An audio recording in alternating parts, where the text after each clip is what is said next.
তাদেরকে, কারণ তারা আজকে আমাদের এই ইফতার আয়োজনে একটা বিশেষ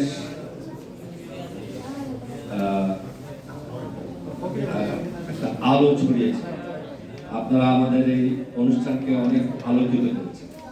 আমি অনেক কথা বলবো না, আমি শুধু একটা কথা বলি যে আমি মনে করি আমাদের দেশের স্কুল কলেজগুলির মধ্যে মাদ্রাসাগুলি হচ্ছে সব থেকে ভালো নীতি নৈতিকতা গড়ার জায়গা। এই নীতি নৈতিকতা আমাদের কেন প্রয়োজন বর্তমান প্রেক্ষাপটে সেটা আপনাদেরকে কিছুটা আমার গত কয়েকদিনের অভিজ্ঞতা থেকে বলছি। আমি বিভিন্ন জায়গায় গিয়েছি, সেখানে সংস্কার বিষয়ে অনেক আলোচনা হয়েছে, আমরাও অংশগ্রহণ করেছি, কিন্তু এগুলি করতে করতে একসময় আমার মনে হয়েছে আমরা কিসের এত 15-20টা সংস্কার কমিশন করেছি, কিসের সংস্কার করছি? আমরা তো শুধু বই লিখছি, এই বইগুলি পড়বে কে? শেখ হাসিনা পতিত সরকারের কাছে একটা সংবিধান ছিল, তিনি গুম করার সময় কি ওই বই পড়ে গুম করেছিলেন? তিনি র্যাবকে যখন খুন করার নির্দেশ দিয়েছিলেন তখন কি কোনো বই পড়ে এটা নির্দেশ দিয়েছিলেন?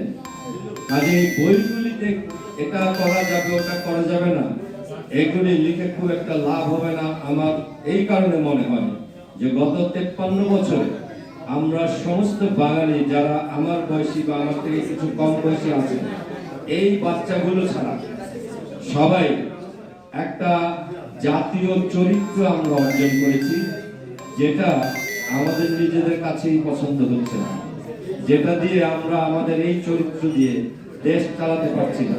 আমরা বিদেশি কারোর সামনে মুখ উঁচু করে দাঁড়াতে পারছি না। আমরা বাঙালি হিসেবে একটা গর্বিত জাতি হিসেবে নিজেদেরকে দাবি করতে পারছি, কারণ আমরা শুধু ক্ষমতার চেয়ার বদল করছি আর দুর্নীতি যেভাবে আগের সরকার চালিয়েছে বর্তমানেও সবাই ঠিক সেইভাবে চলতে চাচ্ছে, অথবা সময় অপেক্ষা করছে কবে আমার সুযোগ আসবে। লেজটা সোজা হচ্ছে না, ছেড়ে দিলে এটা আবার পাকা হয়ে যাচ্ছে।